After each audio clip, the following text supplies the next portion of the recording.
Assalamualaikum. Waalaikumsalam. Nah, sekarang series terakhir dari Apa? investasi. Dari seri investasi kita. Yes, investasi bodong. Oke, investasi bodong. Kemarin kan udah dijelasin yang bentuk-bentuk investasi lainnya kan? Ya, betul. Sekarang investasi bodong. Investasi bodong. Banyak nih yang kena nih. Tiap hari beritanya ada aja investasi bodong. Pengertiannya, investasi bodong itu sebenarnya apa? Investasi bodong itu jadi gini. Itu tuh sebenarnya bentuk investasi atau bentuk bisnis. Nggak mesti investasi ya. Kalau investasi kan orang taruh duit, harapannya naik duitnya kan. Cuman investasi bodong, yang dibilang investasi bodong ini kan istilah aja, tapi kan banyak bentuk bisnis yang sebenarnya itu bisnisnya bisa jadi nggak ada. Nanti kan akan kita sebutin macam-macamnya, contohnya kan. Bentuk penghimpunan dana dari masyarakat dengan alasan investasi ataupun menjalankan suatu bisnis yang bisa jadi satu bisnisnya itu sebenarnya tidak ada, atau bisnisnya itu sudah didesain untuk akan rugi suatu saat bagi masyarakat yang menghimpun, karena uangnya diincar oleh pihak yang men-setting bisnis ini untuk ya dibawa lari lah intinya duitnya. Atau ya emang murni bentuk penipuan bisnis yang orang diiming-iming suatu usaha dengan keuntungan sekian, emang dari awal dan niatnya ditipu gitu loh. Itu jadi ya dibilang bentuk investasi, belum tentu investasi, ya bisa jadi bentuknya model bisnis gitu loh. Bentuk usaha patungan yang emang udah didesain oleh pencetusnya untuk merugikan orang lain gitu.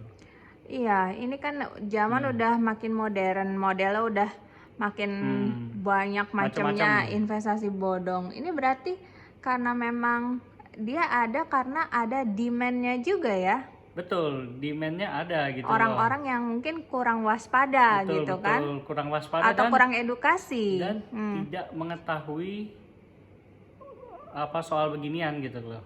Kurang yang pasti paham. Gini nih, kalau kita lihat ya, yang kena nih ya, rata-rata nih kalau disimpulkan ada 3 ciri orang yang kena, kurang lebih sering kena lah. Oke. Pertama, emang pemahaman bisnis atau investasinya itu kurang. Yes. Ya, jadi itu begitu punya duit, dia bukan praktisi bisnis, punya uang bingung sendiri gitu loh.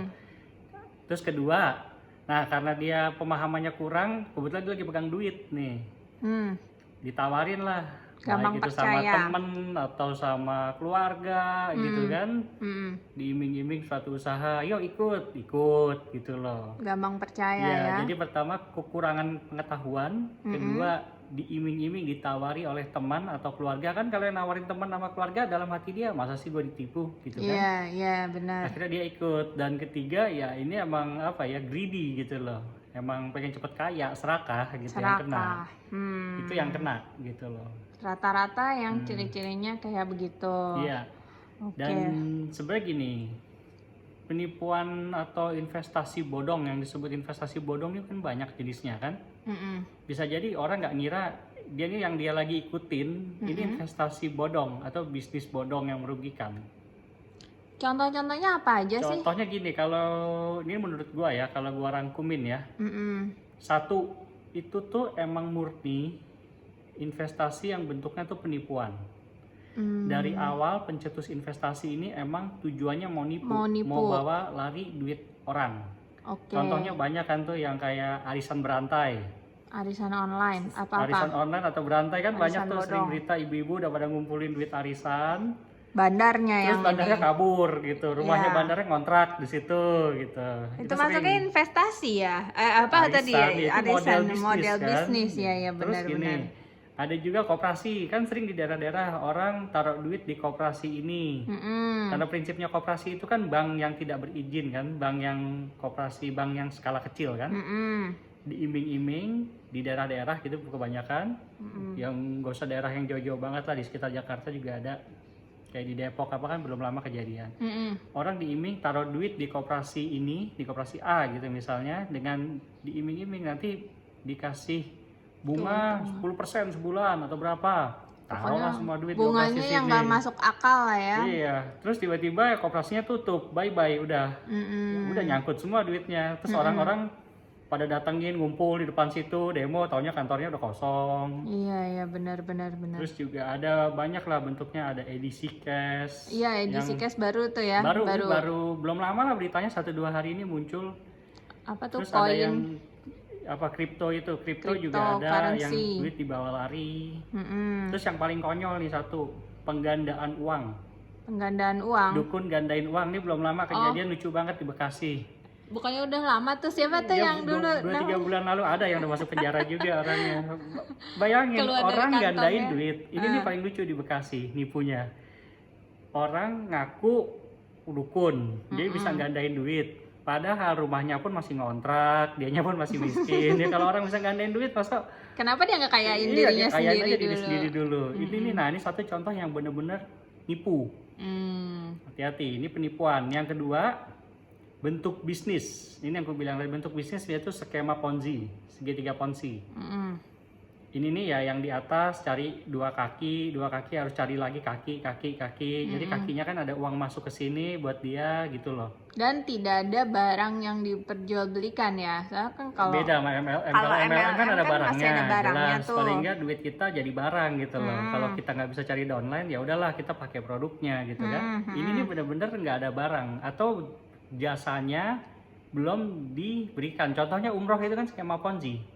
Umroh yang pernah masalah dulu, First Travel, terus ada kan beberapa itu kan skema Ponzi. Yang di atas masih pada bisa nih karena dia masih bisa cari kaki di bawah untuk danain.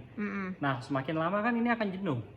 Begitu dia udah nggak bisa cari di bawah lagi, roboh skema Ponzi-nya. Akhirnya yang di bawah pada nggak berangkat. Yang kasus umroh itu tuh juga termasuk model bisnis bodong. Jadi aku bilang dua, investasi bodong atau model bisnis bodong. Oke. Dari awal emang udah gak masuk akal gitu loh. Contoh yang ketiga apa tuh? Contoh yang lain kan juga ada apa yang waktu itu yang Memiles atau apa itu kan juga itu kan Ponzi kan. Segitiga Ponzi itu yang ibaratnya udah kalau udah jenuh pasti rugi yang di bawahnya. Oke. Terus nah ini bentuk model bisnis bodong nih, investasi berisiko tinggi di online. Atau nih kalau istilah ekonominya high volatility investment. Contohnya tuh forex. Terus emas ya, ada yang dagang emas yang cuman nggak beli emasnya, kita cuman beli nilai. Itu pun kita itu seperti manusia melawan algoritma. Jadi kita beli forex atau beli emas di titik di harga X, harga 100. Setiap dia naik 100 ini misalnya kita taruh duit 100 juta. Begitu dia naik 1, duit kita nambah 101 juta, naik 2 nambah 102, naik 10 nambah 110. Kalau dia turun, duit kita berkurang. Kalau kita beli di harga misal 1100, begitu dia tiba-tiba turun 100 poin atau berapa, duit kita habis, hilang gitu.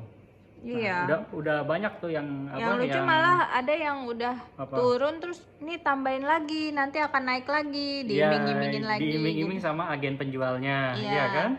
Nah ya itulah, itu tuh bentuk-bentuk model bisnis berisiko tinggi karena dia volatilitas manusia lawan algoritma. Itu tuh yang harus dihindari, bentuk model bisnis bodong lah. Terus yang keempat nih gini, contoh semua yang nggak berizin. Ini online banyak yang nggak berizin. Pinjaman online banyak yang nggak berizin. Oh pinjaman ya termasuk ini ya. Coba search OJK tuh udah mengeluarkan list. Lebih kurang ratusan lah nama pinjaman online tidak berizin. Yang bunganya setinggi langit. Ini udah praktik riba bener-bener. Ini riba yang zaman dulu sampai Allah ngeluarin riba kayak begini nih. Kalau nggak bayar langsung lipat ganda. Ada banyak lah ini kasus-kasus sekarang pinjaman dia udah online masuk ke itu. marketplace loh. Pinjaman online Peleter itu ya. Bukan, yang ada mana? Shopee simpan pinjam yang kayak gitu contohnya tuh. Kalau ada badan besarnya masih itu. Ini tapi yang itu abal-abal lah, sih. yang nggak jelas lah. Terus crowdfunding, yang ibaratnya nih kayak kita suatu lembaga apa perusahaan lah, dia tuh meminta orang mengumpulkan dana, dia bilang untuk proyek pertanian ini untuk mendanai proyek Oh. apa, untuk mendanai proyek apa. Agribisnis gitu juga banyak ya. ya. Proyek agribisnis ini nih mau panen 3 bulan lagi, butuh dana 100 juta. Benar. Ngumpulin dari masyarakat, nanti kalau udah panen diganti bunganya 20% gitu kan. Masalahnya emang apa bener ada gitu loh proyek yang mau didanain agribisnis itu. Iya. Apalagi kalau perusahaan crowdfundingnya aja udah nggak berizin. Itu banyak, hati-hati kalau ditawarinnya beginian, cek dulu di situsnya OJK. Dia adalah yang udah berizin apa, kalau nggak ada ya udahlah nggak usah taruh duit di situ.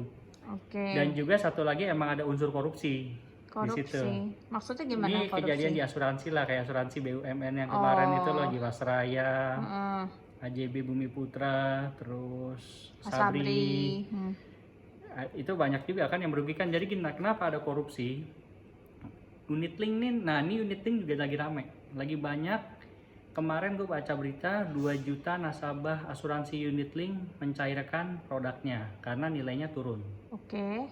Ya itu kan unit link seperti yang kemarin bilang, ditaruh di reksadana kan. Itu bisa naik bisa turun.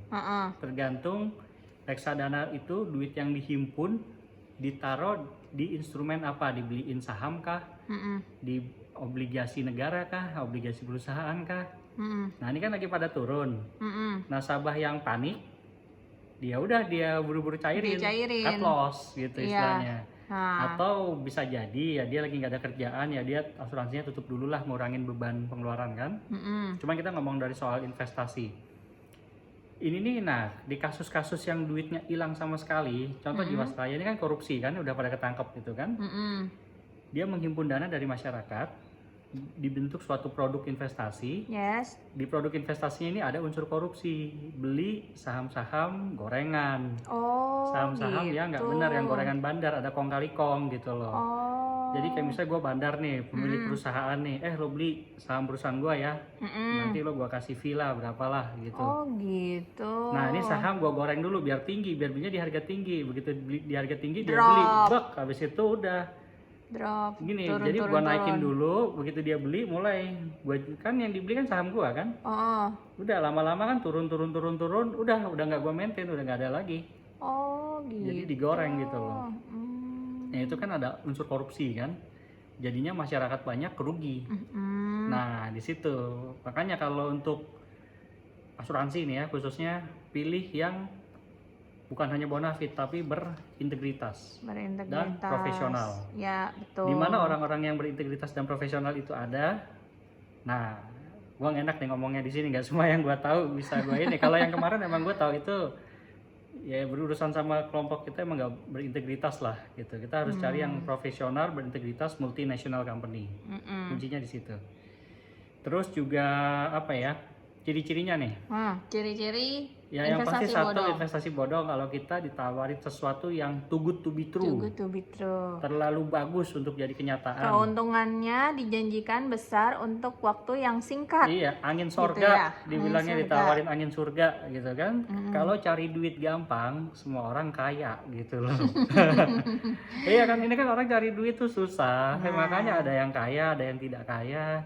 Kalau cari duit gampang, semudah yang orang-orang tawarin investasi bodong ini bilang, semua orang kaya gitu loh. Yang jadi patokan tapi apa? Misalnya gini, berapa sih yang wajar? Berapa sih yang wajar? Deposito. Jadi patokannya deposito. Obligasi negara. Ini kan instrumen yang paling aman, nggak mungkin hilang. Kecuali kita deposito di bank gede sekelas BCA, Mandiri. Kok kecuali itu? Sekelas misalnya nih, ini hanya bisa hilang kan kalau ini bank bangkrut, dan ini bank kemungkinannya bangkrut kan kecil banget. Kalau ini bank bangkrut, Indonesia pun berarti sistem ekonominya kacau balau. Balik lagi pilih bank juga yang jelas gitu ya. Yang jelas. Obligasi negara. Nah obligasi negara kan negara loh. Kalau negara sampai dia nggak bayar, wah ini negara artinya dikit-dikit lagi bubar kali ini negara gitu loh. Mau bangkrut nih negara, bahaya. Itu yang acuannya itu obligasi kan sekarang 5% gitu. Sekian kan, 5,47 terakhir kita beli SR 014. Deposito malah cuma 3%. 2,8 yang kemarin. Iya 2,8, kecil kan. Terus ya ini aja, ini acuan paling aman. Paling wajar, paling aman. Terus kan ada ya orang main saham, tergantung lah. Saham kan kemarin udah dibahas kan. Satu, keuntungan yang too good to be true, tidak wajar terlalu tinggi. Yang kedua, model bisnisnya biasanya berjenjang. Jadi kita disuruh cari berapa orang baru kita dapat apa, kita disuruh cari berapa orang baru kita dapat apa, gitu loh. Hati-hati karena begitu. Tapi nggak semua kayak gitu ya. Misalkan kayak arisan gitu kan enggak. Kayak arisan apa nih? Arisan berantai itu? Iya, enggak arisan yang ngumpulin duit atau bandara kabur gitu kan. Itu kan penipuan kan? Iya, itu kan penipuan. Ini model bisnisnya berjenjang ya, kayak yang umroh tadi, terus kayak apa yang memiles apa banyak lah gitu. Nah, terus yang ketiga itu tidak ada izinnya yang tadi itu. Tidak ada Setiap izin OJK. kita mau ditawarin apa ya untuk taruh duit di mana perusahaan apa, search aja dulu. Punya izin nggak sih dia? Searchnya di website OJK, jangan di websitenya dia. Bisa aja kan dia taruh abal-abal kan, dibilang udah OJK, jadi OJK-nya langsung. Benar. OJK tuh punya ini Satgas Waspada Investasi. Nah, ini untuk ngurusin yang beginian nih, investasi bodong atau model bisnis bodong. Kadang-kadang dia perusahaan itu bikin histori perusahaan mereka sendiri kan ngarang kantornya bikin pun website-nya juga nggak jelas. ngarang Website gitu. kan apapun bisa ditulis di situ. Kantornya kadang cuma di ruko, cuman rukonya pun juga kosong, ya begitulah. Terus kadang-kadang yang sekarang nih jualan agama. Jualan agama, bawa-bawa agama gitu loh. Nah, yang terakhir biasanya dia pakai endorsement public figure. Nah, ini artis dia atau yang apa, bahaya. gitu kan kemarin juga yang bawa nama artis, tapi artisnya sendiri nggak tahu. Artisnya nggak ngerti ini bisnis apa, intinya dia cuma dibayar untuk ngiklanin, gitu kan? Apa yang dia iklanin juga dia nggak paham. Yang kemarin kena kan apa itu yang? Iya benar. Siapa itu ya yang kena? Hari ini atau siapa Memiles itu kan kena tuh kalau nggak salah. Nah itulah. Ya itulah sekelumit first travel juga ya. Ya itulah sekelumit investasi atau model bisnis bodong yang harus kita waspadai. Gitu. Jadi ini apa kiat-kiat buat menghindari dari investasi bodong ini? Ya yang pertama kita harus cerdas dulu. Kita harus cari cerdas, tahu, cari info, riset. Itu satu lah. Intinya ilmunya kita harus ada. Ya, terus yang kedua kita selidiki. Ya itu bagian dari riset kan. Bisnisnya ya kedua, itu. Intinya jangan serakah, udahlah. Jangan serakah. Jangan greedy, jangan pengen cepet kaya, ditawari sesuatu. Jangan mudah percaya. Jangan mudah percaya juga. Uang itu nggak kenal saudara, nggak kenal temen, ya kan? Banyak orang keluarga ribut karena uang aja. Ada bertanya kan? Kali ya sama yang lebih ngerti. Bertanya, ya betul. Jangan malu bertanya ke yang lebih ahli, ke yang udah proven. Karena lucu, kadang gini nih, orang nawarin bisnis nih, wah, ratusan juta atau miliaran. Ini orang sendiri yang nawarin nggak bonafit gitu loh. Dia nawarin bisnis miliaran. Tapi dia sendiri kekayaannya mungkin cuma berapa gitu, nggak sampai miliaran, baru ratusan juta. Itu kan omong kosong gitu. Kalau di mata gua omong kosong, orang ngomong sama gua nih urusan miliaran atau apa, dia sendiri ya cuma begini, bullshit lah nih orang. Kita bisa menilai lah. Kita harus bisa menilai nih orang udah proven atau belum untuk menjalani bisnis. Kayak kita mempercayakan nih duit 1 miliar sama orang yang nggak pernah pegang duit 1 miliar. Itu kan konyol gitu loh. Bahaya. Dia aja nggak tahu megang uang 1 miliar tuh rasanya kayak apa, harus dialokasi kemana. Dia aja nggak pernah soalnya ngomong doang gitu loh, teori gitu loh. Intinya hati-hati ya. Jadi hati-hati pilih manajer investasi atau agen asuransi atau apapun, kita juga lihat orangnya. Dia nawarin hal besar, dia juga udah harus orang besar. Kalau orang kecil nawarin hal besar, omong kosong. Oke. Gitu. Baik deh, segitu dulu. Gitu dulu ya. Udah hampir 20 menit. Jadi hati-hati dalam berbisnis. Kalau menjadi kaya itu mudah. Semua orang juga bisa. Siap. Salam Sultan. Bapak nerima ini konsultasi investasi? Boleh. Ya, Oke masih deh. gratis nih. Masih gratis ya. Alhamdulillah. Oke deh. Assalamualaikum. Waalaikumsalam.